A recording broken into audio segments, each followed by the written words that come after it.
মৰিগাঁও ডিষ্ট্ৰিক্টৰ pre final examination 2025-26ৰ subject Assamese MIL class 10ৰ প্ৰশ্ন কাকতখন লৈ আহিছোঁ। ইয়াত চোৱা 1 নম্বৰ কুৱেশ্যন অতি চমু উত্তৰ দিয়া। ক number let us Bloom together গ্ৰন্থখনৰ ৰচক কোন? দেৱজিৎ ভূঞা। খ অজন্তাৰ ছবিবোৰে ভাৰতীয় সংস্কৃতিৰ কোনটো যুগৰ সোঁৱৰাই দিয়ে? বৌদ্ধ যুগৰ সোঁৱৰাই দিয়ে। 2 নম্বৰ কুৱেশ্যন 1 মাৰ্কৰ কুৱেশ্যনৰ উত্তৰবিলাক আমি কৈ যাম। চমুকৈ উত্তৰ দিয়া, যিকোনো দুটা কৰিব দিছে, 3টা আহিছে। কোকা কোলা কোম্পানীৰ বিজ্ঞাপনটোত কোৱা কথাটো কি? Eat cricket, sleep cricket, dream cricket, drink cricket. ভাৰতীয় ভৌগোলিক জীৱন বৈচিত্ৰ্যভূমি বুলি কিয় কোৱা হয়? কিয় কোৱা হৈছে? আৰু এইটো খ নম্বৰ কুৱেশ্যন। আৰু গ নম্বৰ অসম দেশৰ প্ৰাচীন কালৰে পৰা কি কি ধৰ্ম প্ৰচলিত আছিল? অসম দেশত প্ৰাচীন কালৰে পৰা কি কি ধৰ্ম প্ৰচলিত আছিল? 3 নম্বৰ উত্তৰ দিয়া, যিকোনো দুটা লিখিব দিছে, 4 মাৰ্কৰ কাৰণে। ক উদ্যোগী পুৰুষ সিংহৰ সমান, এলেহুৱা কাপুৰুষৰ নিচান। শিক্ষকগৰাকীয়ে কিয় এইদৰে ক'লে বুজাই লিখা। আৰু খ নম্বৰ ভাৰতীয় সংস্কৃতি এক বিৰাট সমন্বয়ৰ বস্তু, এই কথাষাৰ কিমান দূৰ যুক্তিপূৰ্ণ? ভাৰতীয় সংস্কৃতি পাঠটোৰ আধাৰত বিচাৰ কৰা। 4 নম্বৰ অতি চমু উত্তৰ দিয়া। ক কুঁৱলীক দেউতাকে কিয় কম্পিউটাৰটো উপহাৰ দিছিল? নৱম শ্ৰেণীৰ পৰা 10ম শ্ৰেণীলৈ প্ৰথম হৈ উত্তীৰ্ণ হৈছিল বাবে কুঁৱলীক দেউতাকে কম্পিউটাৰটো উপহাৰ দিছিলে। আৰু খ নম্বৰ ডক্টৰ জয়শ্ৰী মহন্তৰ ৰচনা কৰা এখন উপন্যাসৰ নাম লিখা। মহাকবি। আৰু দুটা আছে, এটাৰ নাম চাণক্য আৰু এটা হৈছে গান্ধাৰী। আমি এটা লিখিলেই হ'ব ইয়াত। আৰু 5 নম্বৰ চমু উত্তৰ দিয়া, যিকোনো এটা দুটা আহিছে, যে অৰুণিমা সিনহাই লাভ কৰা দুটা সন্মান তথা ভটাৰ নাম উল্লেখ কৰা। এটা হৈছে তেনজিং নৰগে সন্মান আৰু এটা হৈছে পদ্মশ্ৰী সন্মান। আৰু খ নম্বৰ WWW বা ৱেব কি? ইয়াৰ ফুল ফৰ্ম হৈছে world wide web. 6 number question উত্তৰ লিখা, যিকোনো এটা, 4 মাৰ্কৰ। ক এটা কথাই কুঁৱলীৰ মনত শংকাৰ সৃষ্টি কৰিলে? কি কথাই কুঁৱলীৰ মনত শংকাৰ সৃষ্টি কৰিলে পাঠৰ আধাৰত আলোচনা কৰা।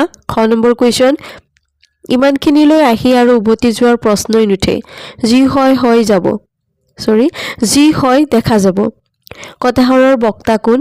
কি পৰিস্থিতিত তেওঁ উক্ত কথাষাৰ কৈছিল? খৰচি মাৰি লিখা। নেক্সট অতি চমু উত্তৰ দিয়া বা অতি চমু প্ৰশ্নৰ উত্তৰ লিখা। প্ৰথম কুৱেশ্যনটো হৈছে ক নম্বৰ প্ৰথম ভাৰতীয় তথা অসমীয়া বন বিষয়াজনৰ নাম কি? মহিচন্দ্ৰ মিৰি উত্তৰ। আৰু খ নম্বৰ ইৰাণৰ ইছলামিক গণতন্ত্ৰৰ প্ৰতিষ্ঠাপক কোন? ইমাম আয়াতুল্লাহ খোমেনি। 8 নম্বৰ কুৱেশ্যন 2 মাৰ্কৰ কাৰণে আহিছে, প্ৰকৃতিৰ কোনবোৰ নিয়মে পাহিক আকৰ্ষণ কৰে? 9 নম্বৰ কুৱেশ্যন উত্তৰ লিখা, দুটা দিছে, যিকোনো এটা লিখিব লাগে, 3 মাৰ্কৰ কাৰণে। ক কাজিৰঙালৈ যাত্ৰা কৰি কি শিক্ষা লাভ কৰিলে বুলি শিক্ষাৰ্থীসকলে শিক্ষক শিক্ষয়িত্ৰীক অৱগত কৰিছিল? আৰু খ নম্বৰ হৈছে খনন কাৰ্যত মাড লগিং আহিলাসমূহৰ ভূমিকা কি? 10 নম্বৰ কুৱেশ্যন অতি চমু প্ৰশ্নৰ উত্তৰ লিখা, যিকোনো এটা। ক হৈছে মোহ পাহ মানে কি? মায়াৰ বন্ধন। আৰু জিকিৰ শব্দটো কি শব্দৰ পৰা ওলাই আহিছে? আৰবী জিকিৰ শব্দটোৰ অসমীয়া ৰূপ হৈছে আৰবী যিটো জিকৰ শব্দ তাৰ অসমীয়া ৰূপ হৈছে জিকিৰ। চ' ইয়াত কি হ'ব যে আৰবী জিকৰ শব্দৰ পৰা জিকিৰ শব্দটো ওলাই আহিছে। 11 নম্বৰ কুৱেশ্যন মাধৱদেৱৰ ৰচিত তত্ত্বমূলক দুখন গ্ৰন্থৰ নাম লিখা। নাম মালিকা, জন্ম ৰহস্য আৰু এটা আছে ভক্তি ৰত্নাকৰ। ইয়াত দুটা লিখিব আহিছে, তোমালোকে দুখন গ্ৰন্থৰ নাম লিখিবা। তাৰপিছত আজান ফকীৰৰ এটি চমু পৰিচয় দাঙি ধৰা।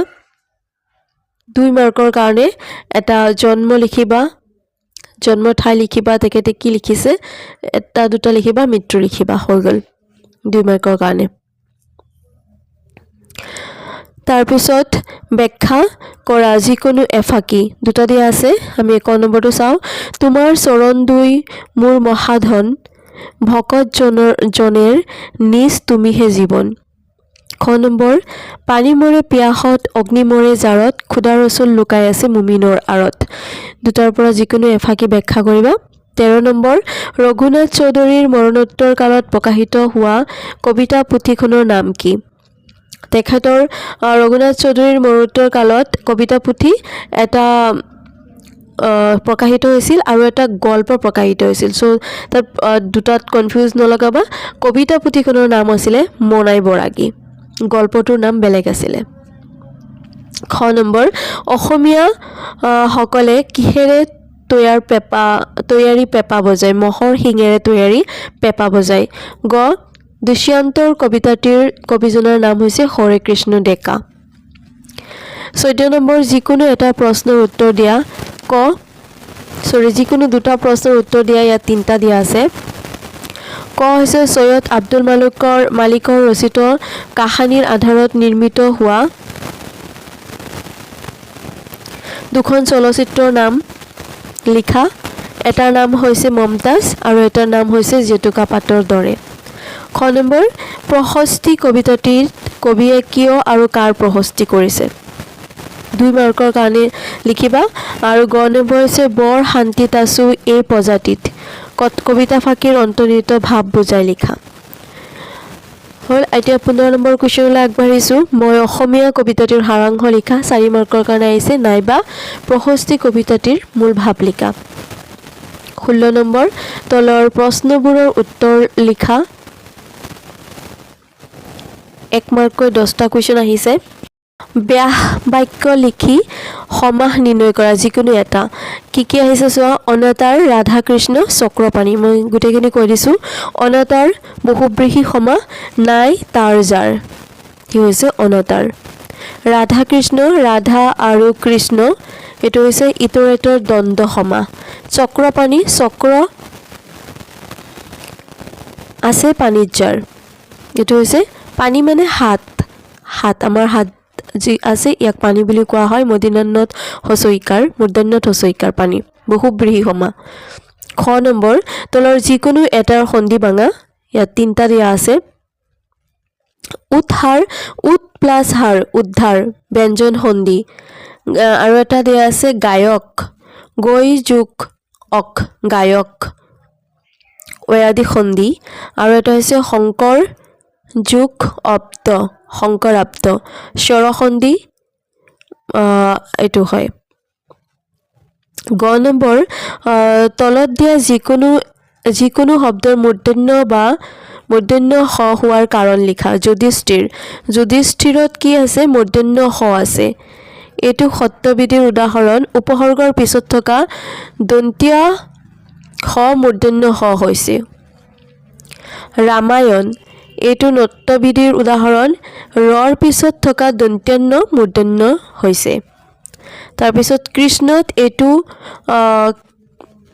নত্যবিধিৰ উদাহৰণ ঋক ৰি হৈছে ৰি প্লাস ক প্লাস ৰি আৰু ইয়া মূৰ্ধন্য হৰ পিছত থকা দন্ত্যান্ন মূৰ্ধন্য হৈছে হল এটো চোৱা কৃষ্ণত চোৱা মূৰ্ধন্য হ আছে তাৰ পিছত যেটো দন্ত্যান্ন হৈছে মূৰ্ধন্য হৰ পিছত দন্ত্যান্ন হোৱা হৈছে কাৰণে ইয়াটো মূৰ্ধন্য হৈছে হল তাৰ পিছত তলৰ যিকোনো এটাৰ অৰ্থ প্ৰকাশ হোৱাকৈ বাক্য ৰচনা কৰা উদুলি মুদুলি ইয়াৰ অৰ্থ হৈছে আনন্দত ভৰি পৰা বাক্য হৈছে বিহুৰ উলাহত গোটেই অসম উদুলি মুদুলি হৈ পৰিছে ন হাইফেন দি হাইফেন ক ইয়াৰ অৰ্থ হৈছে একেৰাহে বা অবিৰতভাৱে বাক্য হৈছে যে বৰষুণজাক কালিৰ পৰা নদীকৈ দি আছে মানে একদম একেৰাহে বৰষুণ দি আছে কপাল ফুল হৈছে ভাগ্য উদয় হোৱা বা ভাল দিন আহা ইয়াৰ বাক্য হল যে ইতিমধ্যে চৰকাৰে দিয়া চাকৰি পাই ৰমেনৰ কপাল ফুলিল হল তাৰপিছত 19 নম্বৰ বিপৰীত শব্দ লিখা যিকোনো এটা তিনটা দিয়া আছে গুণ গুণৰ বিপৰীত শব্দ হৈছে দুহ আকাশৰ বিপৰীত শব্দ হৈছে পাতাল ছুটিৰ বিপৰীত শব্দ হৈছে দীঘল প্ৰথম 6 নম্বৰ চোৱা তলৰ দিয়া বাক্যটি সৰল বাক্যলৈ নিয়া যি লোকে শিক্ষকক মান নকৰে তাৰ শিক্ষাই বৃথা শিক্ষকক মান নকৰা লোকৰ শিক্ষা বৃথা দ্বিতীয় 6 নম্বৰ এটা শব্দত প্ৰকাশ কৰা যিকোনো এটা যাৰ পূৰ্বজন্মৰ কথা মনত আছে তাক জাতিস্মৰ বুলি কোৱা হয় মাটিৰে নিৰ্মিতক মৃন্ময় বুলি কোৱা হয় মাগিলে ভিক্ষা নোপোৱা সময় দুৰ্ভিক্ষ বুলি কোৱা হয় বৰ্গীয় 1 নম্বৰ যথাস্থানত জ্যোতি চিহ্ন বহুৱা এতিয়া চোৱা ইয়াত আমি কি বহুব লাগিব ইনভাৰ্টেড কমা দিব লাগিব যি বহে কোৱেশ্চন মাৰ্ক দিব লাগিব এনেকে জ্যোতি চিহ্ন বুলি কোৱা হয় হৃদয় কলে কমা ডাবল কমা স্টাৰ্ট কৰিবা ওপৰত আজি স্কুল বন্ধনে তেতুক আমি কি কৰিম কোৱেশ্চন মাৰ্ক দিম প্ৰশ্নবোধক চিহ্ন আৰু কমা দি পেলাই ষ্টপ কৰি দিম জ নম্বৰ প্ৰত্যয় ভাঙা মগনিয়াৰ মগনযুক ইয়াৰ মগনিয়াৰ বিছনি 20 যুগ অনি বিছনি আকাশী আকাশযুগ দীৰ্ঘই আকাশী তলৰ যিকোনো এটা সমাৰ্থক শব্দ লিখা সপোন স্বপ্ন প্ৰভাত পুৱা হাবিয়া হেপাহ বা স্পৃহা বা আহা তাৰপিছত আহিছে 4 মাৰ্কৰ কাৰণে 17 নম্বৰ কুৱেশ্চন তিনিটা কুৱেশ্চন দিয়া আছে তাৰ পৰা তোমালোকে যিকোনো এটা লিখিব লাগে কুৱেশ্চনটো চাই লোৱা বা সম্পূৰ্ণ কৰা অভ্যাসৰ নৰ কৰ্ণপথে কৰে হৰ তাৰপিছত এখন আবেদন লিখিব আহিছে যে তোমাৰ খুৰাৰ বিয়াৰ উপলক্ষে তুমি 3 দিন স্কুলত উপস্থিত থাকিব নোৱাৰিবা উক্ত 3 দিনৰ ছুটি অনুমোদন বিচাৰি বিদ্যালয়ৰ প্ৰধান শিক্ষকলৈ এখন আবেদন লিখা তাৰপিছত আহিছে গ নম্বৰ তোমাৰ অঞ্চলত বিশুদ্ধ খোৱা পানীৰ যোগানৰ বাবে চৰকাৰৰ দৃষ্টি আকৰ্ষণ কৰিবলৈ স্থানীয় বাতৰি কাকতৰ সম্পাদকলৈ এখন প্ৰতিবেদন লিখা তাৰপিছত আহিছে তোমালোকৰ ৰচনা তিনটা দিয়া আছে যিকোনো এটা লিখিব লাগিব 8 মাৰ্কৰ কাৰণে আহিছে আৰু ইয়াত তোমালোকৰ পইণ্টবোৰ দিয়া আছে ইয়াত থকা পইণ্টবোৰ লিখিলে তোমালোকৰ হৈ যাব প্ৰথমটো চোৱা অসমৰ পৰ্যটন উদ্যোগ দ্বিতীয়টো তুমি ভাল পোৱা এগৰাকী বিখ্যাত ব্যক্তি তৃতীয়টো শৈক্ষিক ভ্ৰমণ তাৰপিছত আমি গোটেই কুৱেশ্চন পেপাৰখন স্ক্ৰীনত দি যাম তোমালোকে এই কুৱেশ্চনবোৰ চাই ল'বা নোট কৰি ল'বা আৰু বিশেষকৈ এতিয়ালৈকে ফাইনেল অহা নাই যিমানবোৰ ডিস্ট্ৰিক্ট আছে অসমৰ গোটেইখিনি ডিস্ট্ৰিক্টৰ